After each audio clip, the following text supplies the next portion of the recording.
Alright, so let's take a look at the finished edge of our neckline, square neckline here.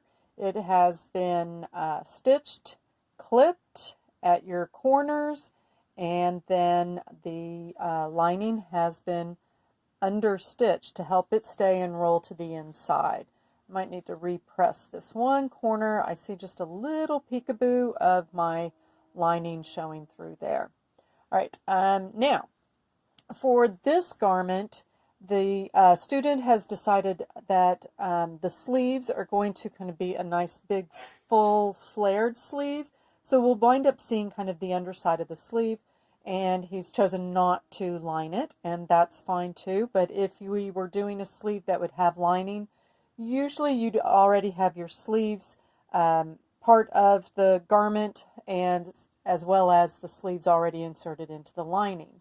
Now, because we will be finishing that all as one seam, in this armholes, at this stage, I would have them basted the two layers together so it'll act as one layer, as then the sleeve then would be inserted into that in the round.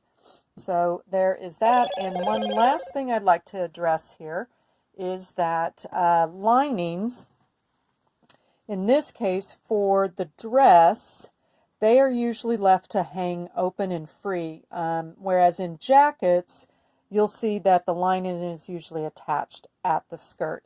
It just kind of depends. Sometimes in the dresses as well, it might vary depending on, like a high-low type of hem level, where you're going to see the back one being that it's much lower behind the legs. That lining might be secured. But rule of thumb, I usually cut my lining 1 inch shorter than the hem on my dress.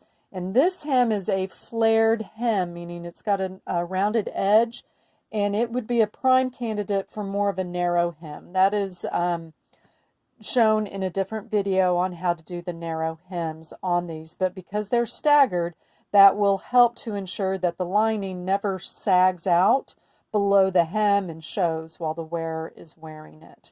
And also covered in another video, I'll show you how to do the little chain stitch from here to here, just so that the lining doesn't get twisted around inside. And you'll see those sometimes. You want a little bit of a spread between this and this, just so that they can both move freely. The other thing too, once I have the zipper in, I may come up and tack my lining seam allowance at the waist areas, partially around the waist, again, just to kind of help hold the bodice lining in place secure, and then everything from here down would kind of hang loose.